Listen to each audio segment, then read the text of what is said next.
Backseat Drivers time. Good evening and welcome to Backseat Drivers number 15 for 2024. We got racing this weekend, and to talk about that and many other topics, we've got Fancy Matt. Cheers. With his red wine look-like drink. It's definitely red wine and nothing else. And his blood hat. And we got Boovy with his marine hat for catching trout. Catching trout. And once again, Rob made up some excuse for not coming on. I was going to say, if I had to describe Boovy in a sentence, it would be trout fisherman. That is my go-to description. Large Turkish trout fisherman, I believe, is the. If Boovy had a Tinder bio, Turkish trout trucks. Those three would just be perfect. So we got racing on the weekend. Yeah, it's only been 6 months since we've had the last race, so it feels like such a long time. I know. It's weird though, Dave, because half the year's already gone, but we still have 75 races to get through. Yeah, I know. It's late August. I don't know how they're going to get all the races done. Like, is there Wednesday night races, like a double header, Thursday, Friday? Yeah, there has to be. I don't know how you fit it all in. I'm not concerned. F1 just seems to be. I feel like they just want every week to have a race. Well, they're going for the NASCAR model now that Murica has bought Formula One, and NASCAR is the every week. So, there's some American sports that have 168 matches. Yeah, but like I can ball and stick. Yeah, not the stupid ball and stick one we have. I can understand though, because that's a big problem. Like, and IndyCar had this problem, and Supercars have had this problem all year. Like IndyCar had it early on in the year where they had round one, and then there was a big gap, which they put the thermal non-points race in the middle of the big gap as well. But even that, it was still, I think it was like 6 weeks between round 1 and 2, and then had the non-points race. I think it was like after 3 or 4 weeks. So, but it was still like a huge gap in there. So there's no kind of momentum, and that's the problem that Supercars has at the moment, because there's such big gaps between all the rounds that you don't get that momentum that F1 kind of has, where you constantly got action happening to keep yourself relevant. I don't think it's momentum, Dave. I think it's just thrust upon you, the F1, all day, every day. Yeah, and I wonder a bit now with the F1, because it does feel a little bit like oversaturation nearly.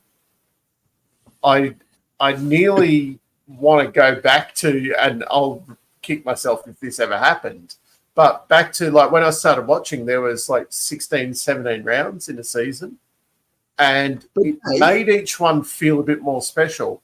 Whereas now with them like bang, bang, bang, you kind of like, another Max, and it hasn't helped like with Lewis Hamilton and then Max Verstappen basically winning every race for multiple seasons. Like there is a little bit of excitement at the moment because different people are doing the winning, but it's nearly felt like it's just like it's another Max win.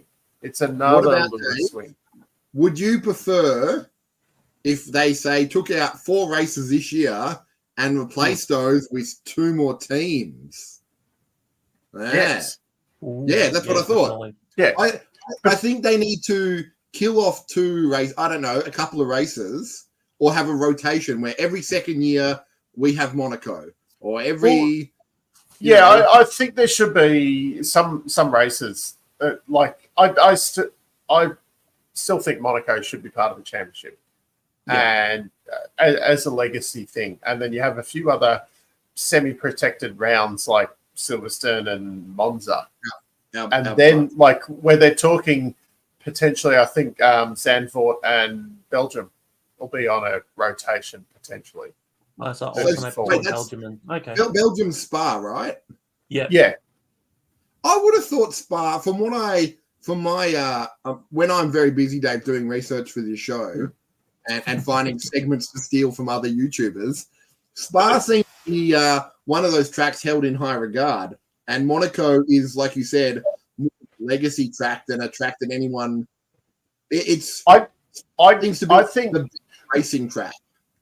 To me though, like I really like IndyCar because you've got street circuits, you've got road courses, you've got short ovals, you've got big ovals.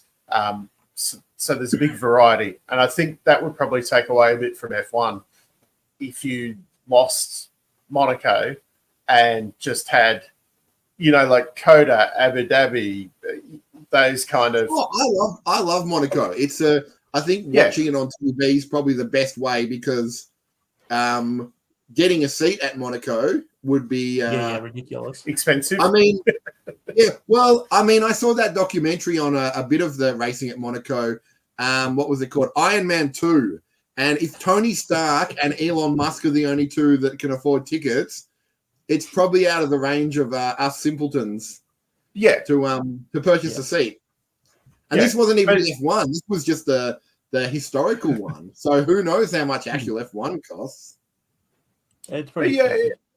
F1's quite expensive kind of anywhere you go, though. Even when you look at, say, Melbourne, if you're buying grandstand tickets and things like that, it's not Monaco League money-wise. Monaco's not the most expensive either. I think I saw a survey, Dave, that I think F1 was in the top 3 of best sport to watch on TV, worst to watch live. Now, and Dave, to make you happier, in its defense, Australian ball and stick was also in the top 3. The worst to watch live.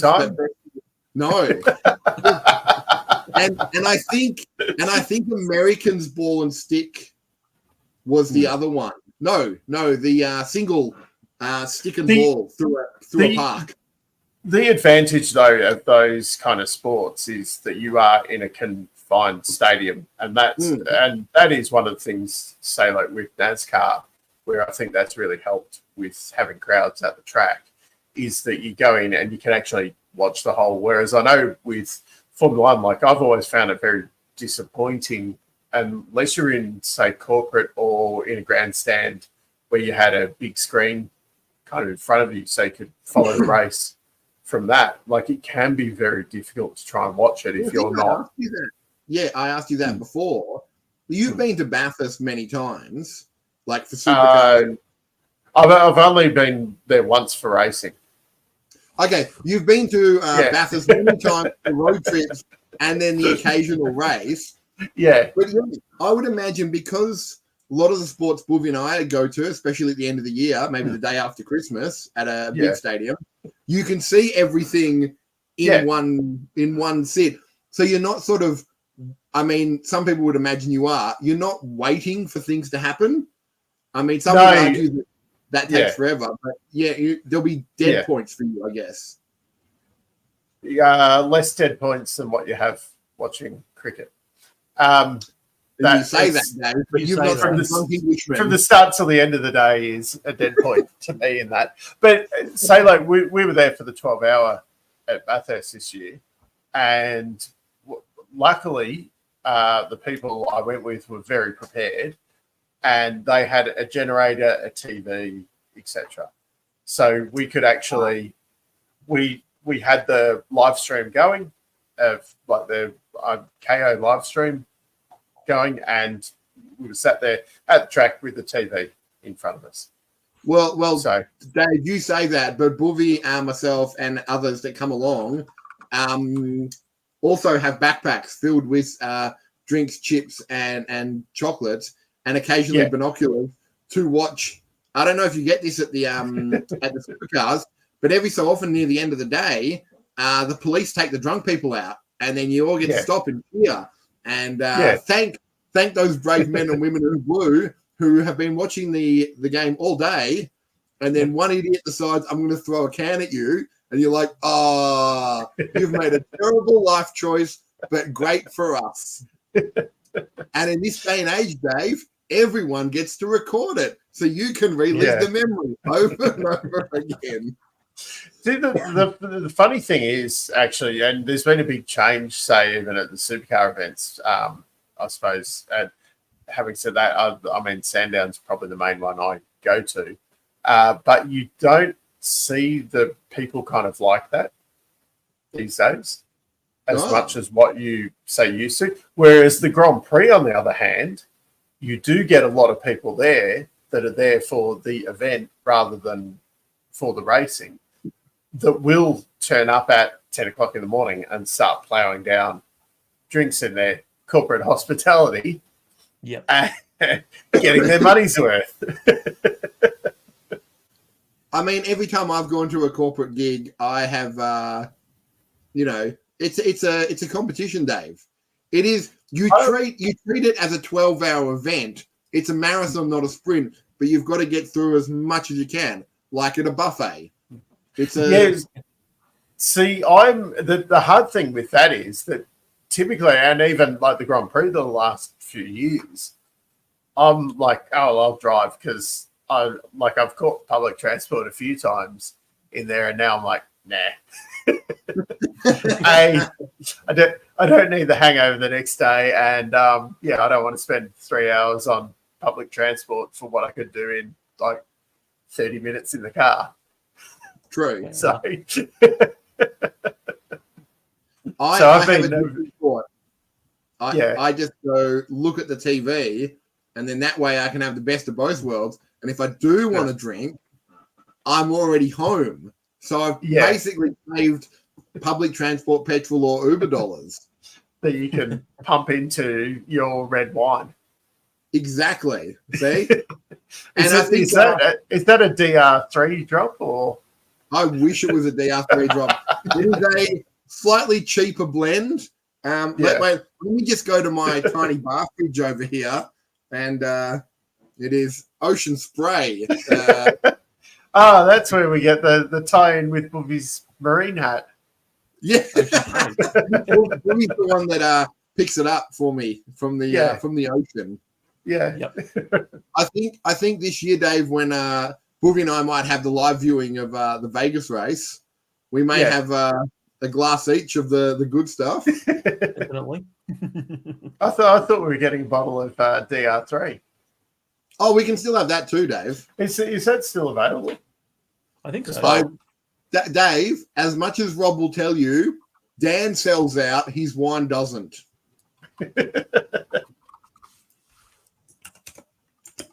Whoops. You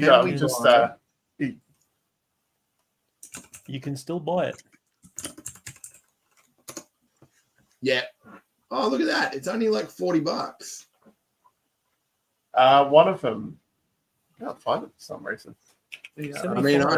I'm going to buy the one that's $40 from Dan Murphy's. There we go. Yeah. I don't think we need to buy $75 wine. Which one's the $40 one? It's the Rick Red. It's full bodied and off dry.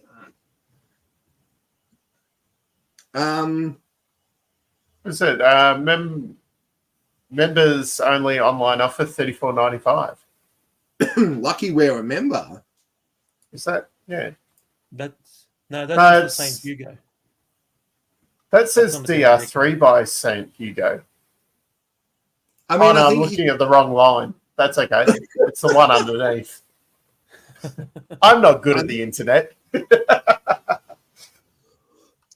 Oh, so there's St. Hugo, and then he's collaborated with. When I did with them. Yeah. Ah. So what's the difference with the bottle that's $80 compared to the one that's $40? I don't know. Oh well, I'm assuming one tastes better. Well, one's an actual Shiraz and one's just called Rick Red. So, in my limited knowledge of drinking, I think that's where they just get random ones and chuck it together, whereas the Shiraz is an actual grape or whatever, whereas the other one's like, here's some grapes. We're not unspecified grapes. we bought some wine and it said Region Victoria, so it was really narrowed down the the location of it. Was that a $40 bottle of wine though? $4, you said? Yes. Yeah, because I was going to say, like I haven't bought many expensive bottles of wine, but usually when you're getting over that kind of $20, at least it gives you a vineyard or whatever. It's not, I pick out wacky ones, and my better half picks out the ones that have, flavor, flavor, where they're from. And then also doesn't appreciate it when say, no thanks, I'm drinking the brown tonight. And she goes, it's called Pepsi Max. I'm like, no. It is called chilled brown. And then I offer it to people who come over. And besides you lot, no one else wants it. What does that say about us? That we are classy drinkers. Many times I tell my mother-in-law that I will keep the 2024 vintage brown on ice, and it's falling on deaf ears. Also, speaking of Dan Ricciardo doing extra things, I have seen more old F1 drivers, and it has to be like just jealousy because I forgot they were alive. Yeah, but a lot of them, I think Damon Hill's come out recently, and I don't mind Damon Hill. On the scale of Villeneuve to Damon Hill, he's more up the, up the hill, dare I say. Yeah. Yep. But one of them was like, these people need to prove their point in the racetrack. And then they're like, the Forgotten Chinaman definitely needs to be there. And as I've said, below the Bearman, the gap, you don't waste your time defending them, and you don't waste your time explaining why they need to be there, because chances are they bring money. I think getting back to your original about would you prefer like to drop 4 races and have 2 more teams? Like I'd take the 2 more teams as well, because it's essentially it's very stale, the grid. It is. Like this year, and this is the first time it's ever happened, but no one changed teams. There was no new drivers coming in, no one left, etc. Whereas at least if you had a couple more even back market teams, you might get a little bit more churn, or people more taking a chance on Kimi Antonelli coming in rather than say signing Valtteri Bottas again. What about Dave? Also, 2 more teams and maybe just squeeze out the points a bit more, so there is a bit more of a fight in those back market teams, because once you get past 10, weren't they thinking about that? Oh yeah, they talked about extending the points to like 12th or whatever, because but I think they actually did some calculations on it, and it made bugger all difference, because it was this, it was similar people finishing like 11th and 12th or whatever. NASCAR rule, Dave, everybody gets points. Yeah, points. Well, then you start getting into that, and then because like IndyCar and Supercars both do that, where everyone gets points. Because within that, though, there's a lot of with the teams championships and things like that is a bit different to how Formula One's structured.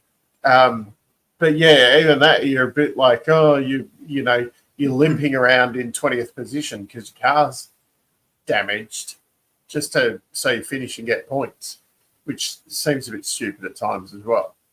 Like I'd probably prefer a bit more of a cut, and then the ones who are doing genuinely like it is like the F1 system, where you've got no points, but you had like a 12th place finish and the other guys only had a 15th.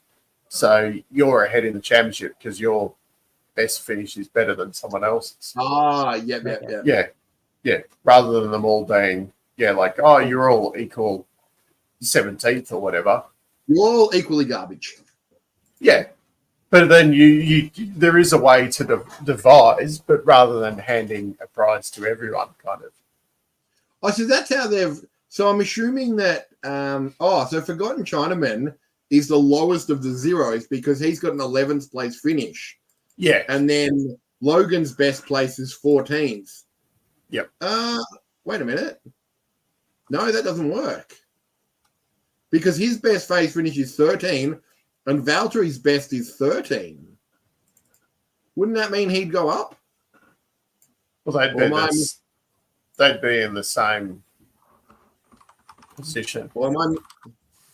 So Logan's best is a 14 in Saudi Arabia, and Valtteri's in Canada. Actually, he got 2 13s in a row. So Valtteri should be ahead of. So Logan should be 21st in a 2020 race. Also, I'm just checking. Rob's not here, but who's above the Oliver Bierman line? Oh, it's Daniel Ricciardo. Sorry, Rob. What? No, he's still there. But yeah, like I said, there's and it's mainly news.com because they are the pinnacle of sports reporting. I swear no one on that website knows what reporting is or how F1 works. And are we sure they're not like AI generated? Some of them I feel are, and some of them I feel like they're just like, well, I don't like this driver. Why is he an F1? I'm like, if that was the case, I would have booted out Lewis ages ago. Lance would have been never shown up. At times, George would have been kicked out because he just shits me. Max probably would have been booted out a couple of times. Lando gets annoying at times. Okay. Kevin can go. Esteban can go. Pierre could probably go.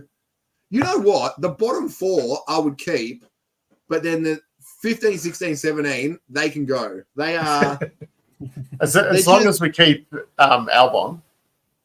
No, Albon's fine. Albon, Forgotten Chinaman, what the fuck is a kilometer, and Valtteri. They are, you know what, Dave? I would even accept them sitting in 2-seater cars.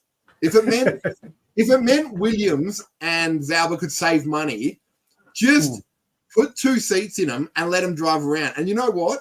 It's like when you used to play with your younger brother or sister. The back controller doesn't work, but you think it does. So each race, Logan's in the back, and he's like, I'm helping. And Albon's like, yeah, you are, buddy. You just keep steering us. And then every so often, Helmut can make a threat to Perez that if you screw up enough, we're going to put you in one of the 2-seater cars. But the joke's on you. You're in the back and no one's in the front, and we just leave you in the pit. It's just safer that way, and it costs us less money. Okay. Matt, looks like with Logan's 20th because he's got an 11th place finish. Oh, he does too. I didn't even see that. That would explain it. And you know what? And on that note, Boovy's fact-checking test has completed. You passed, Boovy. Are we going to do some tipping for this weekend? Yeah, of course. Yes. Okay. Matt, wait a minute. Wait. What? Yeah, Rob. No, you're not going to believe it. We're doing it right now. Yeah. Yep. You're still feeling Logan. Okay. I'll let Dave know. And you told this to Boovy as well, so it's not just me that's been told. Yep. Okay. So Boovy knows that you've picked Sargent, Gasly, and Ocon. So if I ask Boovy, he'll say yes? Okay, cool. And for 10th place, you've got... What was it? For 10th... he said that he's got Sargent. Yep. Gasly. And what was the last one, Boovy? I think it was Ocon. He said Ocon. That is correct, Boovy, because we both got told the same thing from Rob, and it's not me just making it up. Who was 10th? I think he said Magnussen. Okay. Yeah, was that right, Boovy? Right. Yeah, Boovy agrees with me, Dave. No worries. It's down now, so it's on the notes. Yeah, it's in the notes. It's in the hard copy. Oh, the uncheatable hard copy. Yeah. Yes.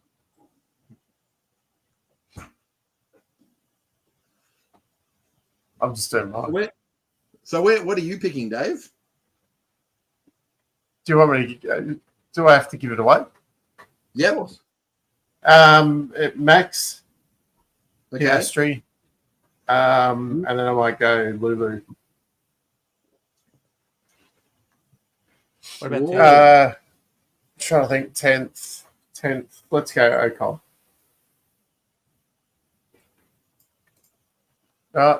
Matt or Boovy?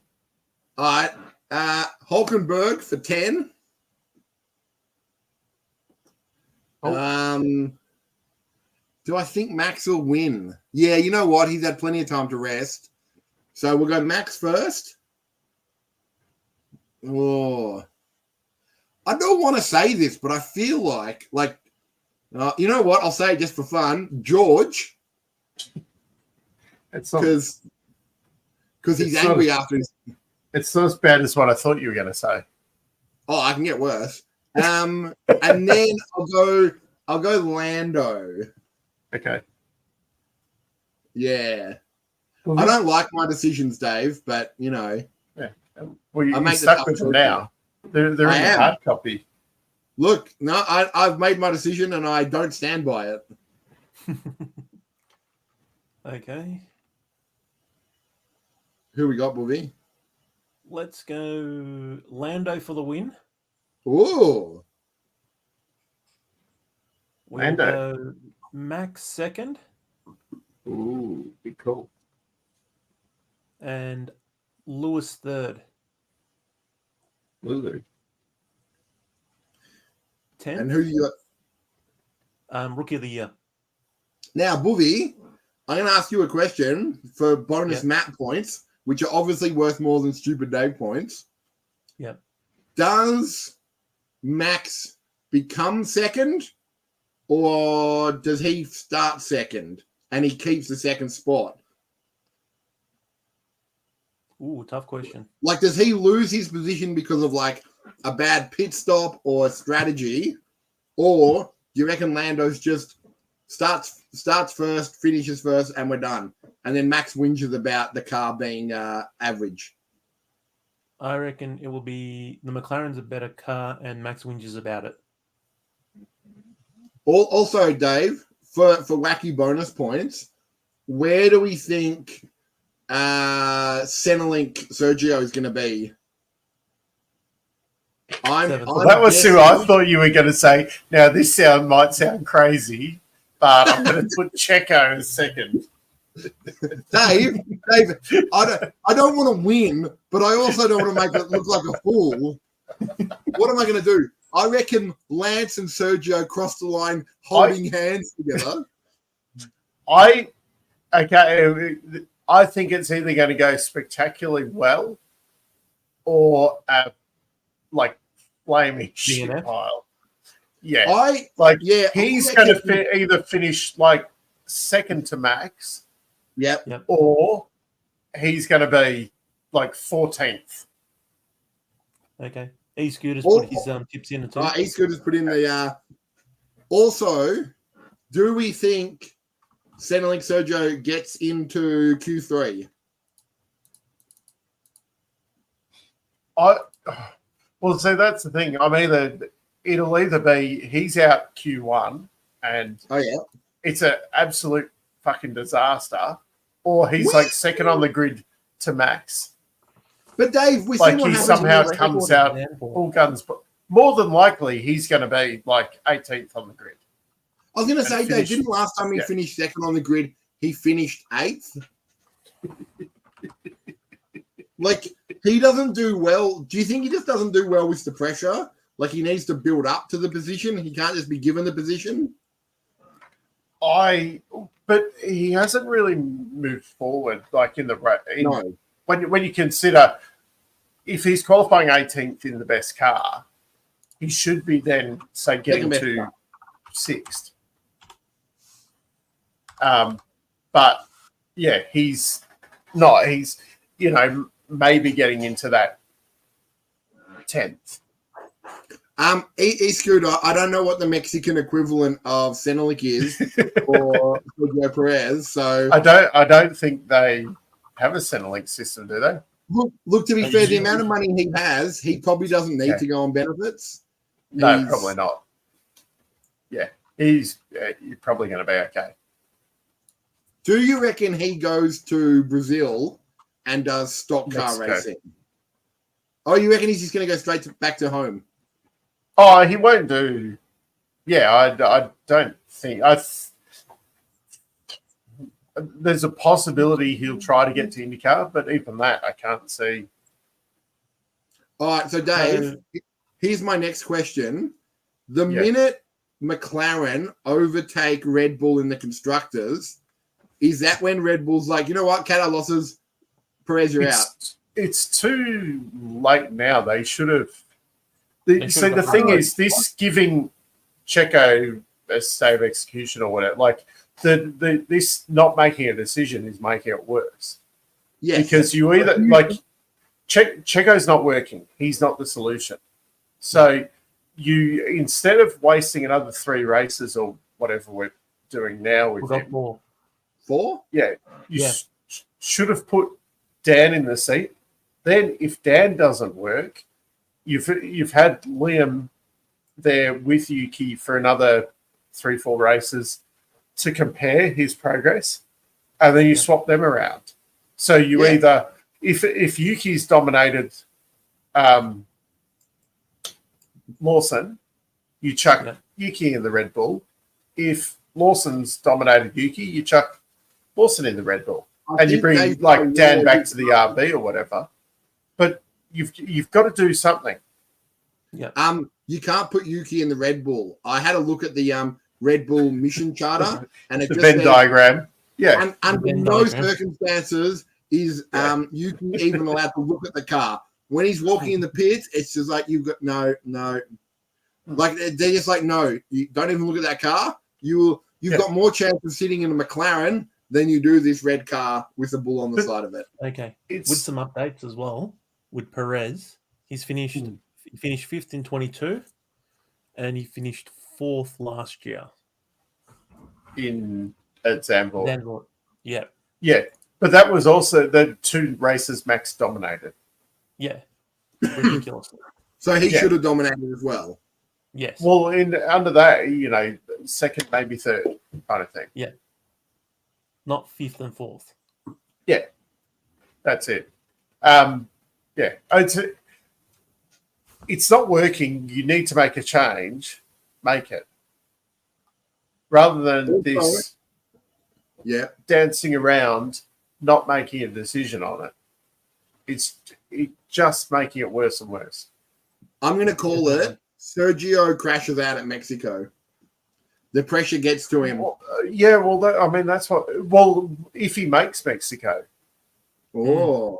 Because the thing is, they've nearly said that, we're going to give him a chance at tracks that he does well at, which is Singapore and what's the other one? Baku. Yeah. So you've got Zandvoort in there because it's before them, but then they, without saying, hey, he's got these races to prove it, that was basically saying, we're going to give him a run at tracks that he's traditionally done well at. Yeah. So does he? And then Mexico's not a place that he traditionally does well at. No, he doesn't. Not his home race. Definitely not. Surprisingly, Dan does well there. Yeah. So could be a timely changeover. Possibly. So do you reckon they'll still do a changeover even though it's too late? I think so. Because McLaren are going to close the gap, and it's not working. So why not make a change and see? But they should have made a change a while ago. 100%. Because they're still in the position. What do you do next year? Like Sergio's, he might find his form, but he might have a slump as well. Now, if he has a couple of good races, does that mean that then all of a sudden he's going to continue to have good races all the time? And it's not like the way the gap's been closing down. It's not like we all thought Red Bull was going to have an easy run to the championship next year as well. Now, whether they had special braking taken away and that's why the gap's all of a sudden been closed, or whether like the gap has been closed through natural progression on the the other team's kind of hands. And the thing is that it's even worse at the start of next year, because you're not like Checo at the start of this year was finishing second, and everyone's like, "Yo, he's so good," but he's like 40 seconds behind Max, so he's not actually that good. It's just that the Red Bull's that far in front that he can finish second. At the start of next year, he'll be finishing 8th from the first round. Basically, Dave, after Italy, he fell off. Yeah. Second, 5th, second, third, fourth. They're not to be, any concern. 8 retire, 8, 7, 17, 7, 7. It's basically just that's mid. That's where the RB team would like to be. Yeah. Not the Red Bull team.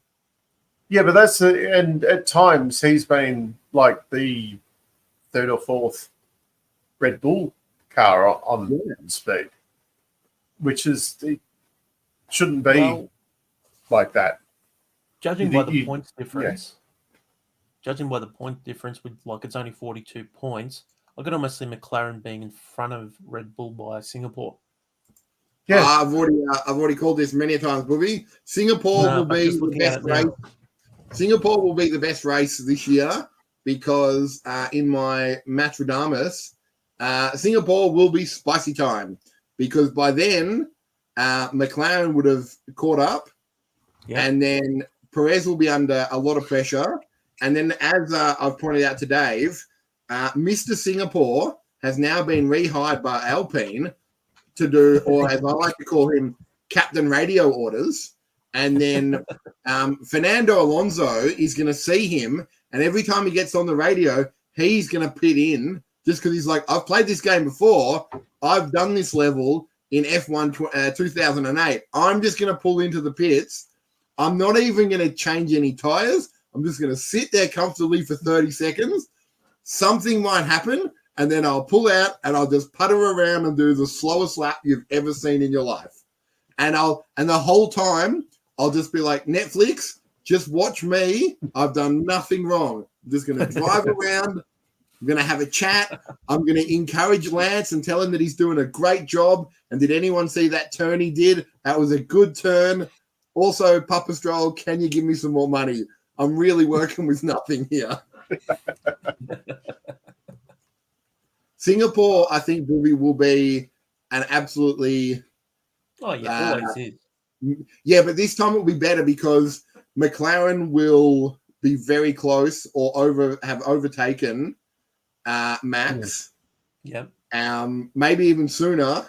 And then what you want to see, Boovy, or hear it, is when they're in the pit lane and you hear this clanging noise, like it'll be really, really loud and pronounced. It'll sound like two cars bumping into each other. Actually, that's Zach Brown's brass balls just smashing into each other as he walks past Christian Horner and goes, yep, and then he'll be on the phone and he'll be getting measurements for the Constructors' Championship to work out like what level they're going to put it on. Like he's like, hey, Christian, do you put the Constructors' Championship at the front or do you put it like closer into the office?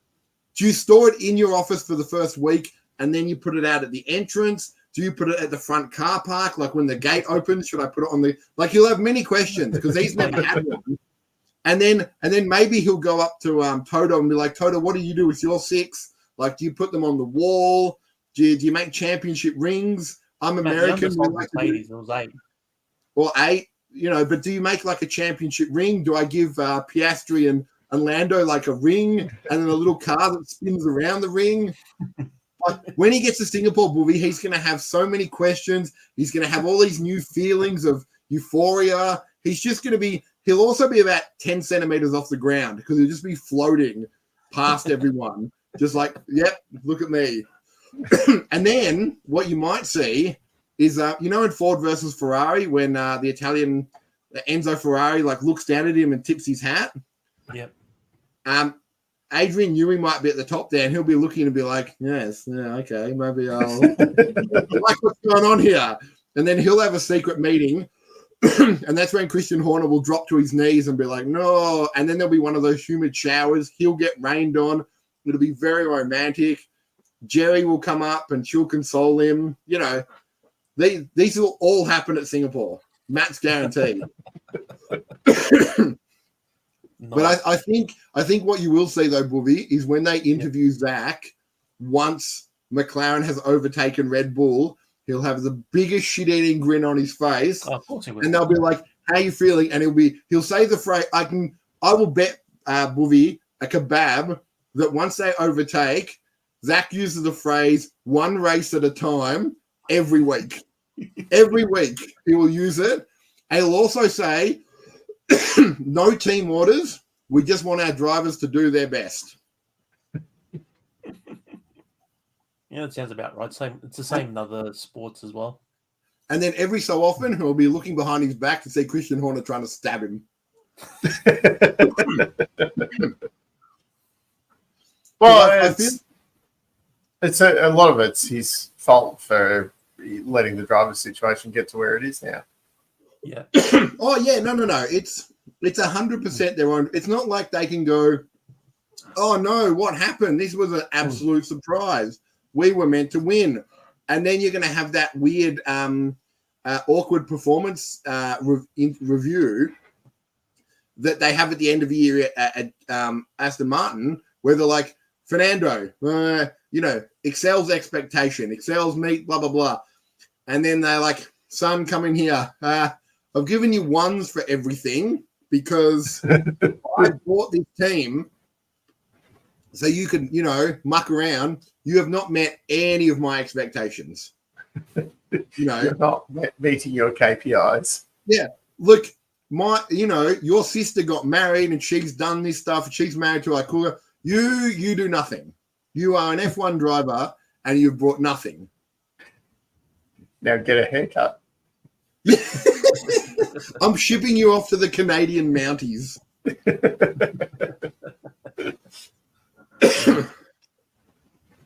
Now, Dave, we've done our picks. I was meant to have questions for last week, but due to technical issues that Boovy couldn't even fix, which is disappointing to say the least. The NBN. Look, the NBN decided that I didn't need to have a fiber optic connection to the house, and and then first world problems. Well, and then they sent someone, and then they sent the same people, and then just kept, not once did they think to send Boovy. I'm just saying, if Boovy was there, I'd have internet 20 minutes later. Disappointing.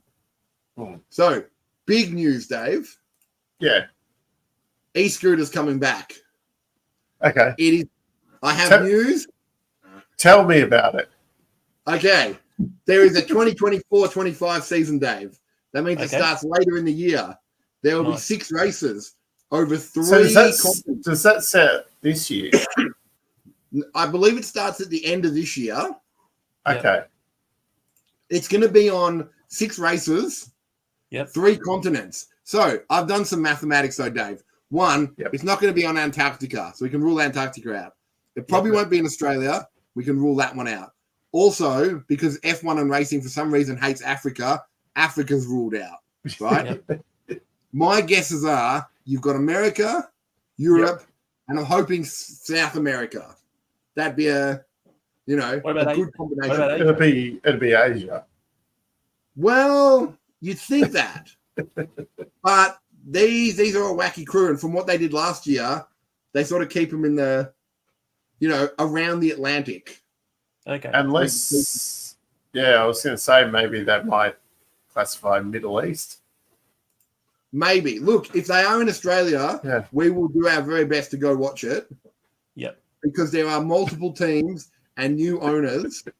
So Dave, their top speed, 100 kilometers an hour. So they haven't released a calendar? They have released 6 placeholders. And they all say TBA coming soon, to can be confirmed. Not yet. Might be. We'll tell you later. When was the last time you checked this? 2 weeks ago. So they may have announced stuff. Well, You say that, Dave. Now, also, Dave, Okay. you remember the old scooters? They were scooters, yeah. Yeah. Well, now they have the SX1. Now, what they have previously? What did they have previously? Yeah. The SX0. Zero. Okay. Makes sense. So what's the difference? So they all have the same scooter. Same equal machinery. So Okay. So they can be Monaco YouTubers. Yep. All of them will be Monaco YouTubers. Okay. There are 10 new teams. What happened to the old teams? All gone. They didn't want to come back because of For some reason, Dave, some reason no one else wanted to get in on the ground floor of the new season. But so Hulk's gone.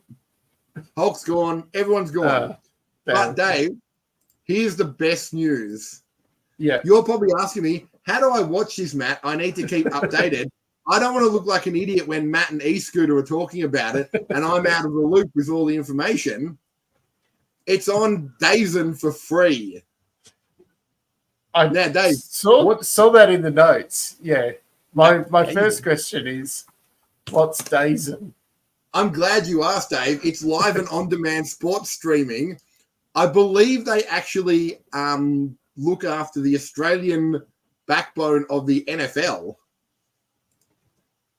So they're Australia. Are you talking about you watch the NFL in Australia on that, or yes, there's an Australian NFL? No, just the American NFL. Now, also, don't go to DAZN.com /ENU-AU/welcome. You may get a 403 error right now, but don't let that hold you back, Dave. It will definitely work on the day. There are 6 races, and if you click round info, it basically just says more information coming soon. Okay. But is there all the teams announced? No, there is a page that tells you that there's teams to be announced soon. Is there a everything's inquire? Yeah, inquire here or whatever. Like without being stupid, like Matt's project for next week could be like how much to enter in this. Yeah. Well, I think the teams have been confirmed, but here we go, Dave. I'm gonna give you some models because you were asking about the SX1, and I know you're very keen about it. Yeah. Max speed 100 kilometers an hour. Get this, Dave. Now remember, it's a scooter, 2-wheel drive. Oh, that. Oh. Just how much is one of these SX1 scooters, and how does one obtain one in Australia?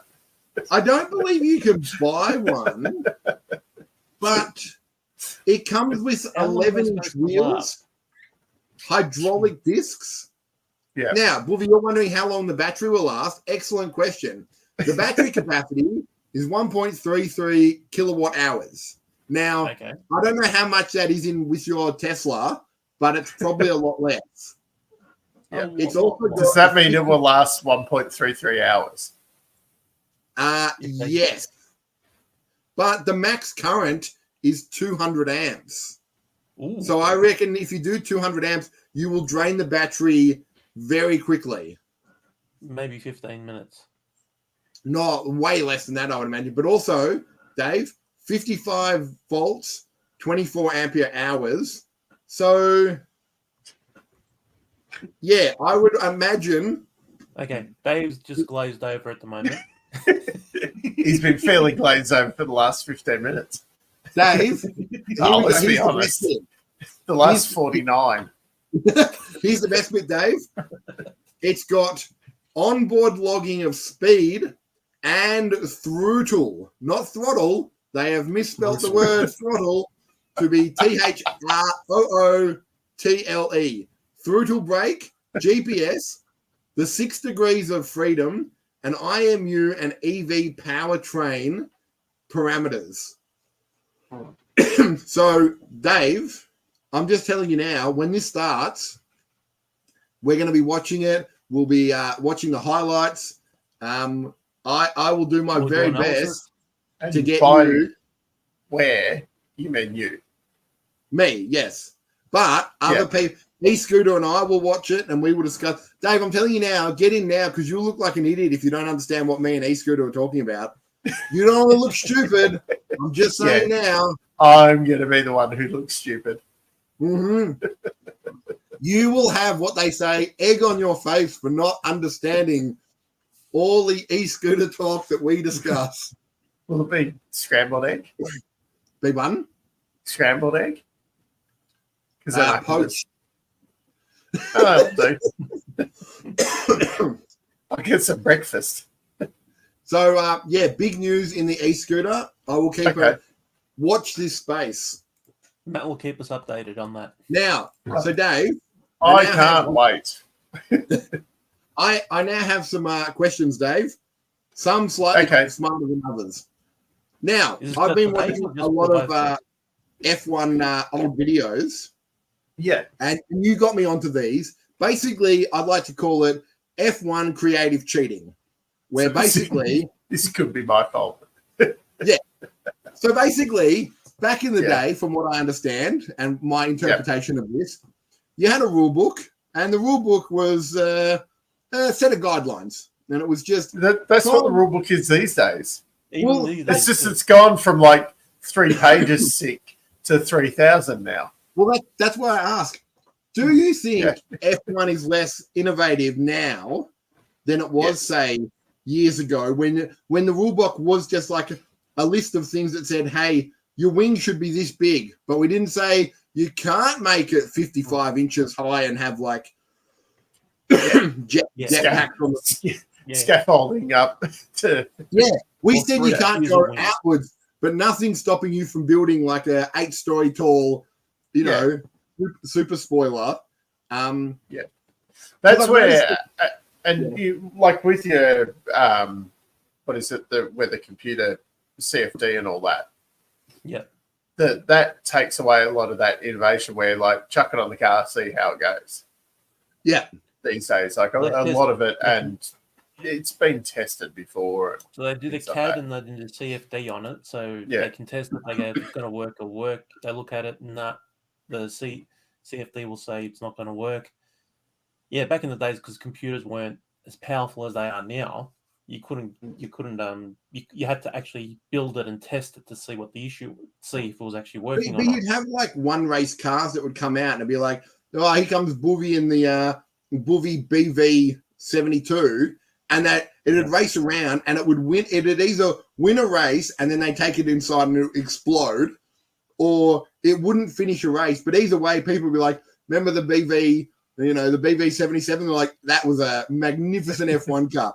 And then you'd have people who would say, like, it was the best car ever, it was ahead of its time, or it was just a piece of garbage and it blew up. And there's a reason why now, principal, engineer Boovie lost his hand because for some reason a fan blade just spun through the front of it and chopped it clean right off. But at least we have a story, I feel like a lot of that guidelines, as Dave said, the technical guidelines are basically they're trying to keep everything within spec now. Before it was like, it's an F1 car, do what you will.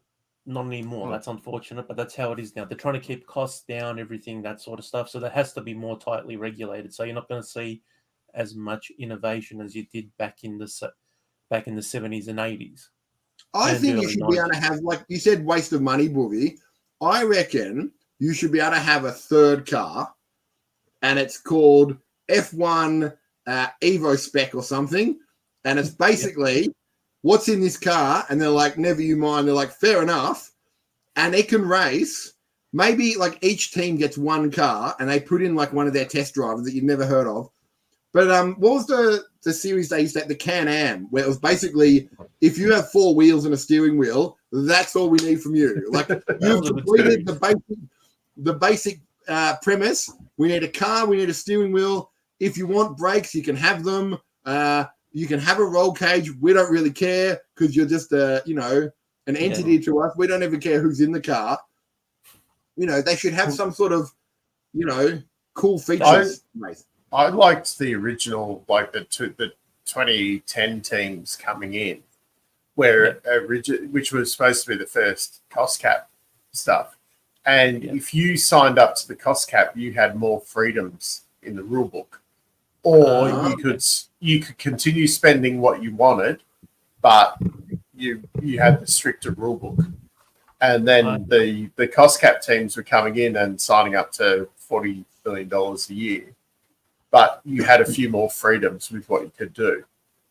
And the idea was that then, because of the extra freedoms under the cost cap, you use your smarts or whatever to get faster. And then the cost cap teams would actually then overtake the teams spending 400 million or whatever. So then, and then turns around that everyone's like, well, we need to go as a cost cap team to actually then win. But then that never happened because of reasons. Well, the big teams didn't want to get beaten by the small teams. Exactly. So a couple of questions, Dave. In the last, say, 24 years, ranking each one just blindly off the top of your head right now, where would you say this season ranks in the last 24 years? Would you say it's in the top 10 or more at the bottom? No, it'll end up being right up in probably in the top 5. Yeah, that's what I would have thought, because it's been less boring than the last, say, 15 years. So your 2009, that was quite exciting because you had like Braun coming in, and then as the season went on with them obviously not developing and Red Bull kind of charging through, 2010 was good where you had 5 going into I think it was 2 rounds to go that could win. Yeah. And then obviously like having, it wasn't the result I wanted, but you had Vettel coming from behind to take the championship at the last round. 2012 ended up, that was pretty similar as well. That was with all the champions, wasn't it? Yeah. Well, you had, I think it was only Alonso and Vettel in the final round that could win the championship. Okay. But that was still a quite a good conclusion.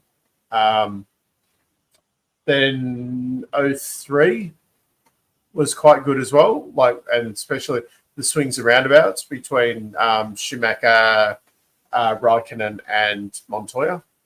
So you had the one car from 3 different teams that went in there. Plus you had like Barrichello, Ralph, and Coulthard, I think, all took wins that year as well.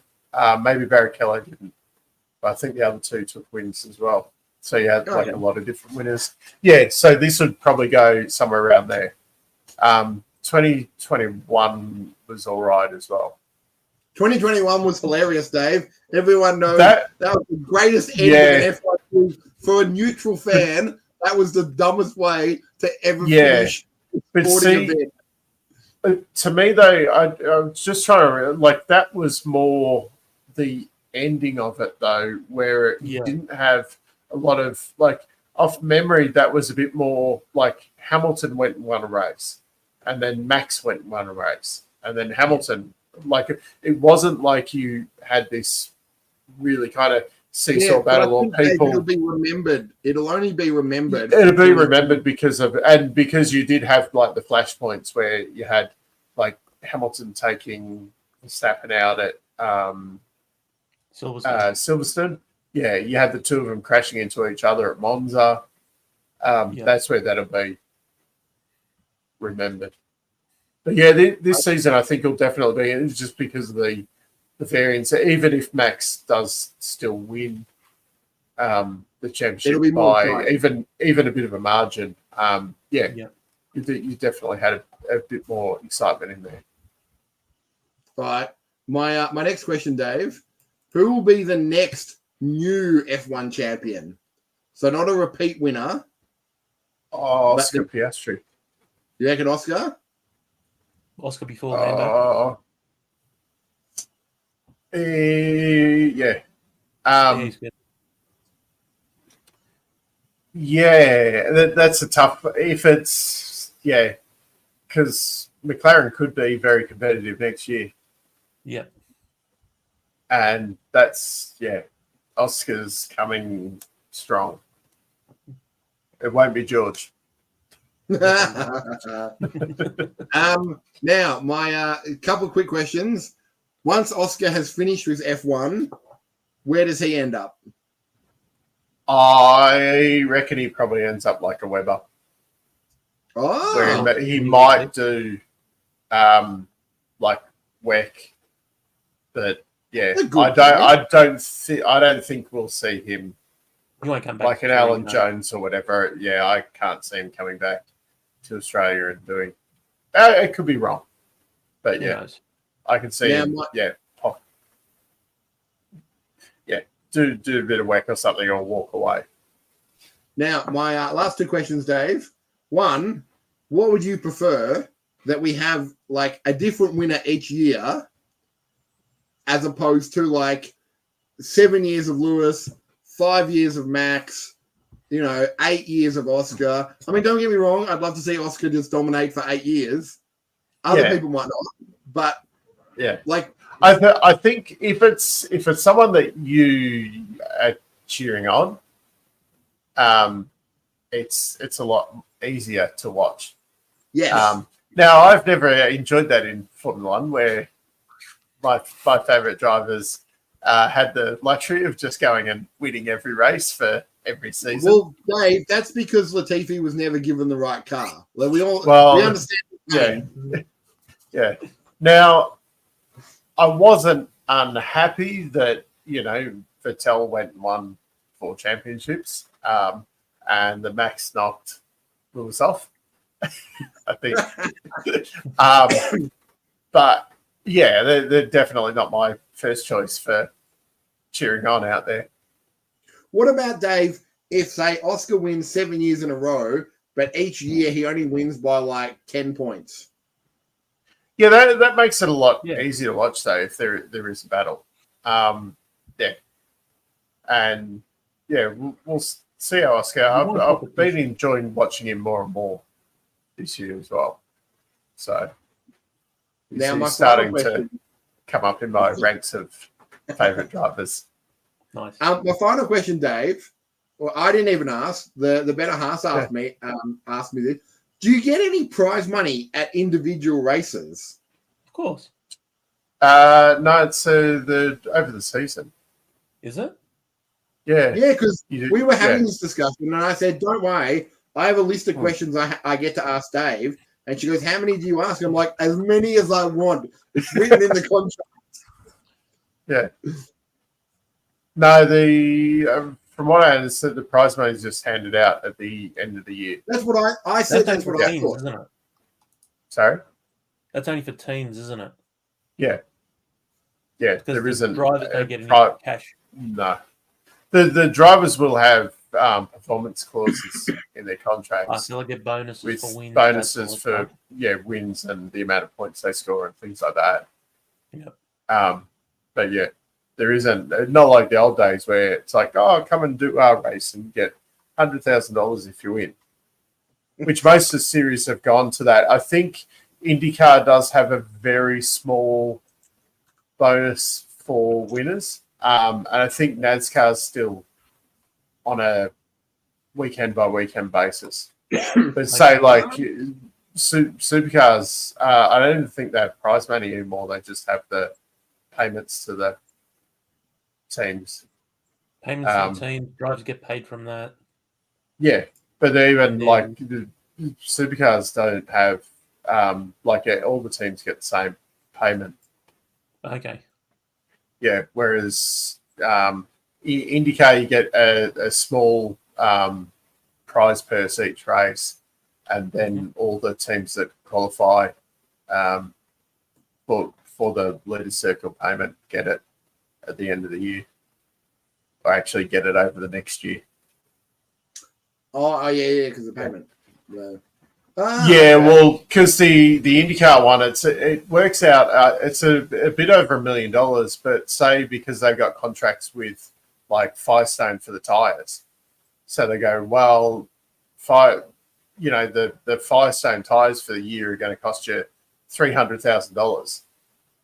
So that's cost. So yeah, you don't actually, like, if you're one of the leader circle cars, you don't actually pay for, like, they don't give you $1 million or 1.1 or whatever it is at the moment. They don't actually physically give you that cash, but then you don't pay for tires for the year. And there's a few. So Dave, that reminds me of a scene in a very important documentary I saw last week, where Lucas Black, he's driving his drift car and he goes up to Little Bow Wow and says, "I need another set of tires." And Little Bow Wow expresses his concern because this will be his third set of tires today. So now that makes more sense that Little Bow Wow wasn't being comedic and for he was just being, financially responsible and trying to explain to him that we don't have a deal with Bridgestone. If we're going to go race up in the mountains against the Yakuza, you can't be wasting tires in the montage with your RP26 Mustang. Oh, that makes a lot more sense now, Dave. This is what I mean. Fast and the Furious are just on different levels. Like you watch, every time you watch it, Dave, it's like an onion. You find something new. Also, you're crying when you watch it because it's that bad. And then you cry because you're like, I will never. What have I done with my life? No, it's like you'll cry because you'll never get to experience it watching it for the first time again and being like, this is amazing. Those people that are like, I've never seen Fast and the Furious. They like the people who married. And I'm like, I am jealous of you because I'll never have that experience of watching it and then seeing Han getting taken out by a car and then old Crankmaster comes out and he throws the chain on him. I remember, Buffy, we were in the cinema when that happened. Everyone lost their mind. Oh, yeah, they did. It was glorious. And I tell her this all the time. I'm like, I'm jealous of you. She's like, don't be. And then I may have also made the threat of telling her that Fast and the Furious 26 comes out in 2026 until she responded, well, I haven't seen the other ones. I said, joke's on you. We're having a movie marathon before it comes out. How else? And she goes, do we watch it the order it came out or the correct order? I'm like, correct order only. Then you'll have more questions.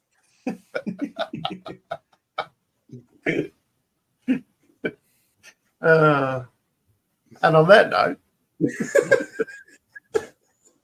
have we covered up all the questions? I mean, for this week, Dave. Okay. Well, there'll be more next week. Yeah. Well, and there'll be more Fast and the Furious. Keeps the viewers coming back. Exactly. E-scooters and Fast and the Furious. Yeah. Perfect. And we might talk a little bit of F1. If we've got time. Yeah. All right. Well, until next week, thanks for watching. See you all. See you.